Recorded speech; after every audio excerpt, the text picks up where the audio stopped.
Nabinagar TV, সত্য প্রকাশে আপোষহীন। ঋষিপাড়ার মানুষের দীর্ঘদিনের কষ্ট লাঘবে এগিয়ে এলেন মেয়র প্রার্থী ফারুক আহমেদ।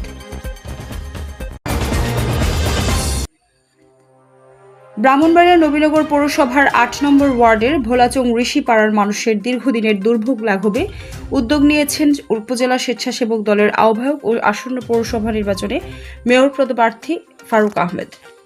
মৃত ব্যক্তির শেষকৃত্য সম্পন্ন করতে শ্মশানে যাওয়ার রাস্তা না থাকায় বছরের পর বছর চরম ভোগান্তিতে থাকা এলাকাবাসীর জন্য অবশেষে নির্মাণ করা হচ্ছে নতুন সড়ক। রবিবার সকালে রাজকুমার ঋষির বাড়ি থেকে স্থানীয় শ্মশান পর্যন্ত সড়ক নির্মাণ কাজের শুভ উদ্বোধন করেন ফারুক আহমেদ। স্থানীয় পঞ্চায়েত সর্দার ও এলাকাবাসীর উপস্থিতিতে বেকু মেশিন দিয়ে মাটি কাটার মাধ্যমে নির্মাণ কাজের আনুষ্ঠানিক সূচনা করা হয়। স্থানীয়রা জানান, ভোলাচং ঋষিপাড়ায় প্রায় ৫,০০০ মানুষের বসবাস হলেও শ্মশানে যাওয়ার কোনো উপযুক্ত রাস্তা ছিল না। ফলে মৃতদেহ নিয়ে কাদা, পানি ও দুর্গম পথ পাড়ি দিয়ে শ্মশানে যেতে হতো। বিশেষ করে বর্ষাকালে দুর্ভোগ চরম আকার ধারণ করত। উদ্বোধনী অনুষ্ঠানে ফারুক আহমেদ বলেন, মানুষের কষ্ট লাঘব করাই আমাদের মূল লক্ষ্য। দীর্ঘদিন ধরে ঋষিপাড়ার মানুষ যে কষ্টে ছিল, সেই সমস্যার সমাধানে আমরা কাজ করছি। এই রাস্তা নির্মিত হলে এলাকাবাসীর ভোগান্তির অবসান হবে। তিনি আরও বলেন, বিএনপি সব সময় সাধারণ মানুষের কল্যাণে কাজ করে যাচ্ছে। আমাদের অভিভাবক ব্রাহ্মণবাড়িয়া ৫ নবীনগর আসনের সংসদ সদস্য অ্যাডভোকেট এম.এ. মান্নান মহোদয়ের সহযোগিতায় নবীনগরের বিভিন্ন এলাকায় উন্নয়ন কার্যক্রম বাস্তবায়ন হচ্ছে। এ সময় উপস্থিত ছিলেন গ্রাম পঞ্চায়েত প্রধান দুলাল সর্দার, পৌর বিএনপির যুগ্ম সাধারণ সম্পাদক মোনাব্বর হোসেন, শাহালি সৌদাগর, ভক্ত ঋষি, শ্যামল ঋষি, বিমল ঋষি, সঞ্জীবন ঋষি, তপন ঋষি, দিলীপ ঋষি, দিদার হোসেন, আতিকুর রহমান শিবলু সহ স্থানীয় নেতৃবৃন্দ। দীর্ঘদিনের দাবি পূরণ হওয়ায় এলাকাবাসীর মাঝে স্বস্তি ও আনন্দের পরিবেশ বিরাজ করছে। বলেন। বিসমিল্লাহির রহমানির রহিম। আপনারা নিশ্চয়ই অবগত আছেন যে আমাদের এই ভোলাচংয়ের নবীনগর পৌরসভাধীন ৮ নম্বর ওয়ার্ডের এই ভোলাচং এই পাড়াটা অত্যন্ত অবহেলিত। দীর্ঘদিন যাবৎ আপনারা জানেন এই যে এই এত বড় একটা এই পাড়ার মধ্যে কিন্তু ২৬০০ ভোটারই আছে। ৫,০০০-এরও অধিক জনসাধারণের বসবাস হচ্ছে এই পাড়ার মধ্যে। তাহলে এই ৫,০০০ জনসাধারণের বসবাসের জন্য একমাত্র শ্মশান হচ্ছে এইটা।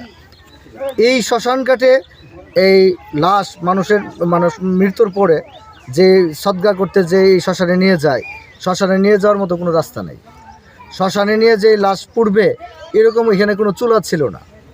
আমাদের এই বাংলাদেশ জাতীয়তাবাদী দল বিএনপি রাষ্ট্রীয় ক্ষমতায় আসার পরে আমাদের মাননীয় এমপি মহোদয় জনাব অ্যাডভোকেট আব্দুল মান্নান সাহেবের সার্বিক সহযোগিতায় ওনার অনুদানে এই রাষ্ট্রীয় কোষাগার থেকে উনি এই শ্মশানের চুলার জন্য একটা বরাদ্দ দিয়েছিলেন।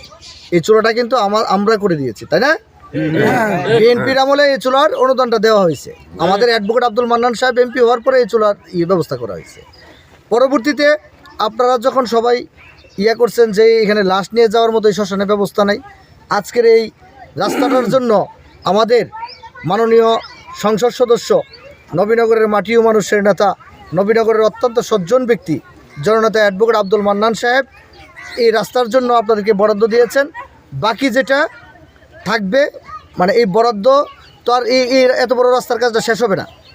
এত বড় বিশাল বড় একটা কাজ, এটা এই বিশাল বড় কাজটা তো এই বরাদ্দ করা যাবে না। বাকি যে বরাদ্দ লাগবে এটাও উনি আরেকবার পর্যায়ক্রমে ইনশাল্লাহ দিবেন। ওনার সাথে আমার কথা হয়ে যাচ্ছে। হ্যাঁ, আপনারা সবাই আমাদের প্রিয় নেতা, বিশেষ করে আমার রাজনৈতিক অভিভাবক, নবীনগরের মাটি ও মানুষের নেতা, গণপ্রজাতন্ত্রী বাংলাদেশ সরকারের ব্রাহ্মণবাড়িয়া ৫ নবীনগর থেকে নির্বাচিত মাননীয় সংসদ সদস্য অ্যাডভোকেট আব্দুল মান্নান সাহেবের জন্য আপনারা দোয়া করবেন। আপনারা ওনার সুস্বাস্থ্য, আপনাদের কাছে ওনার সুস্বাস্থ্য এবং দীর্ঘায়ু কামনা করছি। আগামী দিনে যেন উনি আপনাদের পাশে আরও বেশি করে এই নবীনগরের উন্নয়নমূলক কাজ করতে পারে, সেই আল্লাহ যেন তৌফিক দেয়, সেই দোয়া আপনারা করবেন। সেই দোয়া চেয়ে আপনাদের কাছে বিদায় নিচ্ছি। আপনারা সকলে আর হচ্ছে কি যে আগামী দিনে আল্লাহ সুবহানাহু ওয়া তাআলা যদি আগামী দিনে আমি আপনাদের পাশে থাকতে পারি, আমি আগেও ছিলাম, এখনও আছি, আমার বাবাও আপনাদের পাশে ছিল, তাই না? তাইলে আমি যদি আগামী দিনে আল্লাহ সুবহানাহু ওয়া তাআলা আমাকে তৌফিক দেয়, আমি আরও বেশি বেশি করে আপনাদের সেবায় নিয়োজিত থাকতে চাই, আপনাদের সুখে দুঃখে আপনাদের পাশে থাকতে চাই।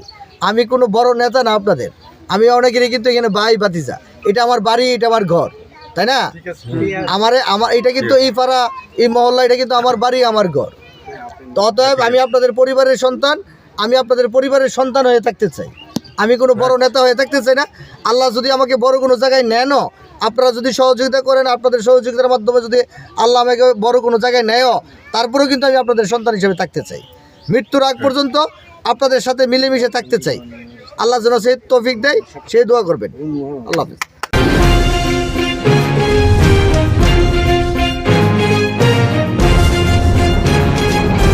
নবীনগর টিভি, সত্য প্রকাশে আপোষহীন।